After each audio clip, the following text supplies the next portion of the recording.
Hi everybody, welcome to Lord of the Reads.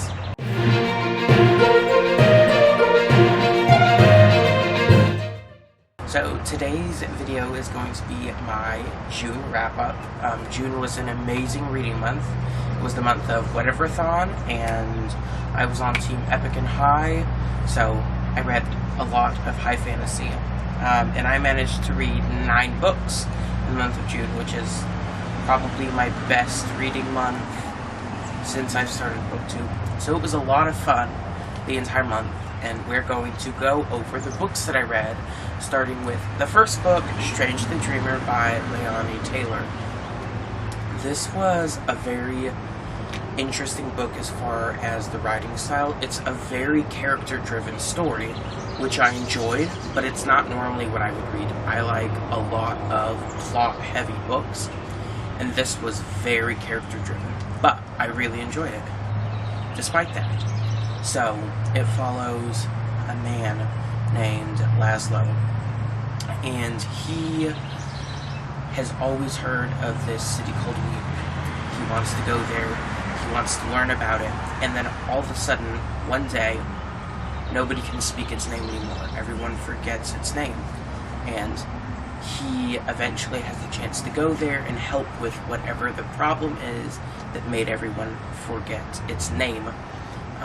Very fun book. When he actually gets to the city and the new POVs that are introduced, it was so amazing, and the way that you see them intertwined together. And the end of this book, such a big plot twist and a really big cliffhanger.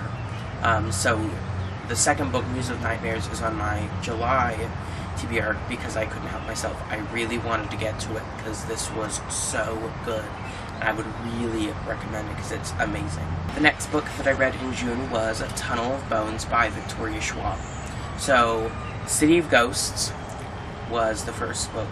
I really enjoyed this one. The story follows Cassidy Blake, and she can see ghosts, and she has a best friend who's a ghost because of something that happened when she was young, and she has one foot in the world of the dead and one foot in the world of the living. So she can travel across that line into the world of the dead and interact with ghosts. And it's a really chilling and a very atmospheric story. This one was more spooky than the first one, but it followed her while she was in Paris, and the writing, the atmosphere, the description, it was all amazing. You felt like you were there. And when she was down in the catacombs, like, that entire description, it was spectacular. So, another one that I would recommend because it is amazing. The next book I read was The Gilded Ones. This was a spectacular book. All of the books this month were 4 stars. High 4 stars, I think, for all of them. This one was amazing. It follows a girl, and in this world, all the girls, when they turn 16, have to do a blood ritual. And that means that when they turn 16, they have to be checked whether their blood is red or gold. And if it's red, then they get to live in society. If it's gold, then they get put through living that's worse than death. So, on the day that she does her ritual, her blood is gold, and she gets the option of going to meet people like her and training to be a warrior instead of living a life worse than death. And there were so many plot twists in this book and things that made it stand out rememberable. The whole plot was stuff that I did not expect. So it was definitely a really fun book, and some of the descriptions were all really interesting. All the plot twists spectacular, and the characters were very well fleshed out and fit within the plot very well. So definitely would recommend. The next book that I read in June was A Song of Raids and Ruin This was definitely an enjoyable read. I think I finished it within 2 days. It was just so good. I got it on audiobook and I just listened to it for 2 days and finished it. And this follows two perspectives. It follows a young boy who just entered the city, and something happens to help him get into the city, but because of that, his younger sister has to be taken, and in order to get her back, he has to kill the princess. The princess is the second perspective. She lives within the palace with her mother, who doesn't really care about her as far as she can tell, and she tries to get her mother to appreciate her, so that one day she can take over her role without having to change who she is. And that whole ironic part about how the boy has to kill the princess, and the whole way that they meet, the entire thing is just funny, because as the reader, you know who all the characters are, but the characters don't always know who, the other characters are. So, the way that they interact at first, and how funny it is for the reader, while the characters still don't know what's going on. It's definitely enjoyable. Plot twists. There were so many things in this book that were just completely unexpected. And then the cliffhangers at the end, I want to move on to the second book. It was so amazing. The end. The characters have changed quite a bit. And it's definitely leading up to something big in the next book, so I cannot wait to move on, because this was amazing. The next book I read was A Court of Mist and Fury. So, A Court of Thorns and Roses, I really enjoyed it. And this is definitely bigger than A Court of Thorns and Roses, and I had no clue what was going to happen. You can read A Court of Thorns and Roses as a standalone. The way it ends, you wouldn't even know that there was more. And reading this and starting it, I had no clue what was going to happen, what could happen, how it was going to continue. But once you actually get to the part where the plot starts to when something actually starts to happen in the plot, it's really interesting. The plot is so complex in this book, what's happening.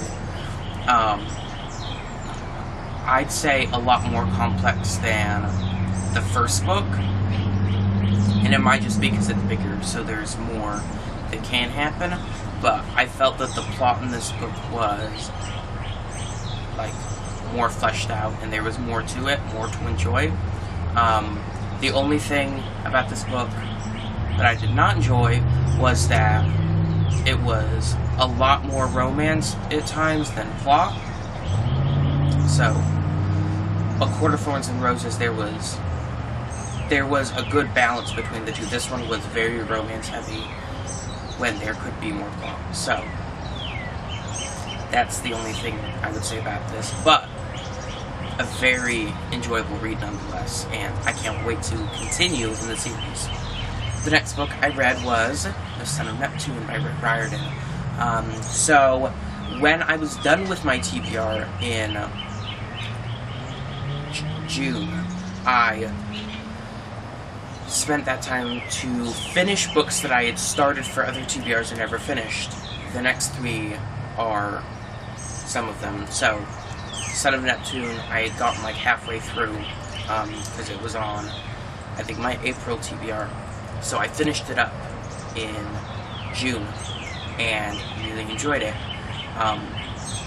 It's a continuation to Percy Jackson, and I really enjoyed it. I enjoyed the new characters, and I think I said this about The Lost Hero, but it read older than Percy Jackson, which I liked. It still is middle grade, it just read slightly older, which I personally like. So, definitely amazing for like writing style and stuff like that. Characters, you get to meet more characters in this book. And the third book is going to be where they all actually get together and you see them interact with each other. But so far, the new characters that are introduced, I really enjoy them. I recognize some of them from the Trials of Apollo series. So I wish I would have read this before then, because it would have helped flesh out some of those characters and I could have gotten to know them a bit better. But this was enjoyable nonetheless. I really enjoyed the plot that's going so far.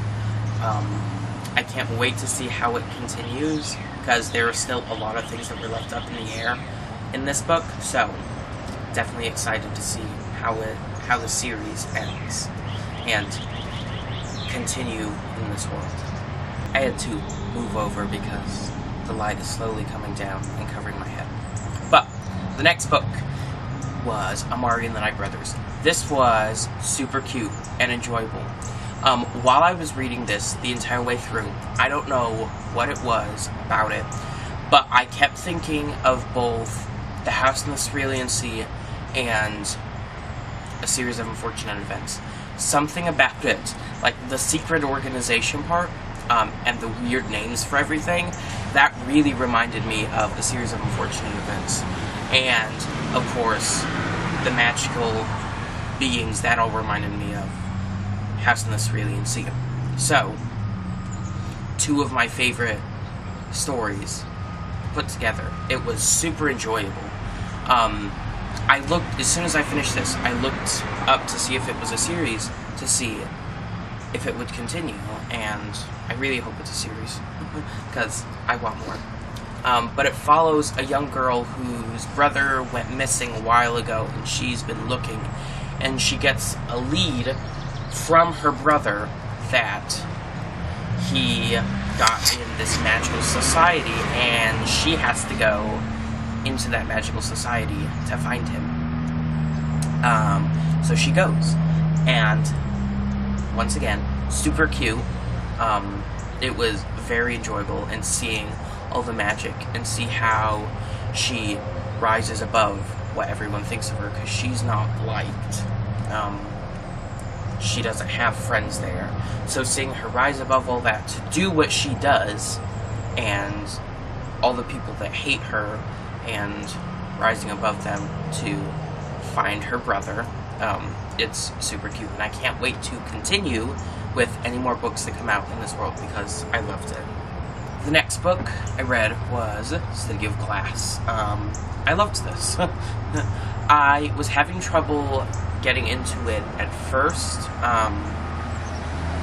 but this is the third book in the Mortal Instruments series, and it follows a girl who lives a regular life until she finds out that the world might not be so regular.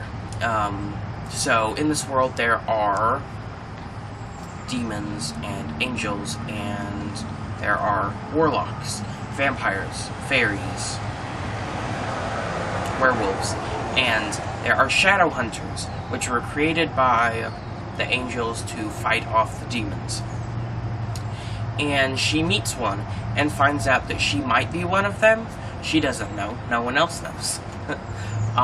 But she has to learn about this world and learn how to act in this world and live in this world without dying of all the things that you could die from, knowing that there are demons and warlocks and all kinds of other things.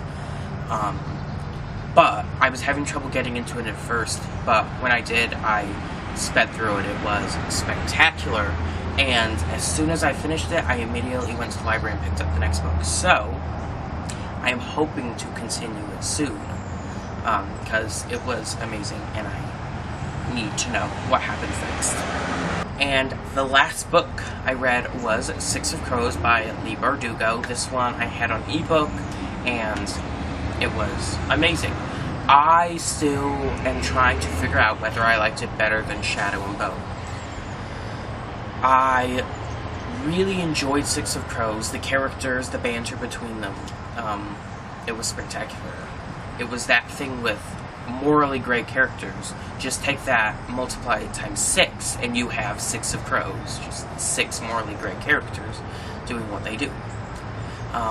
But, like, watching them interact with each other, it's pretty much just a heist book. So it follows, once you get into it, it follows 6 main characters. It starts off with, like, 3,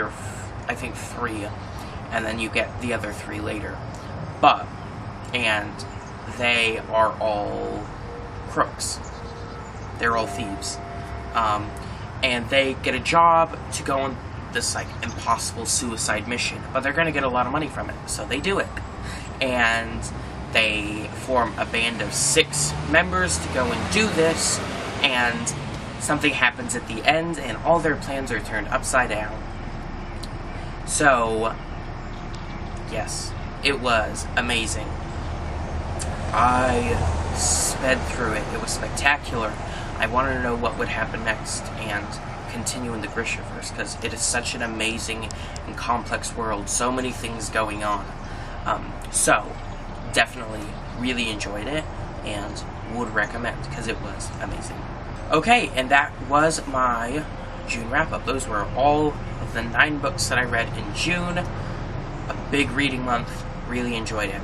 And I hope you enjoyed this video. If you did, please don't forget to like and subscribe. And I'll see you in my next video. Bye!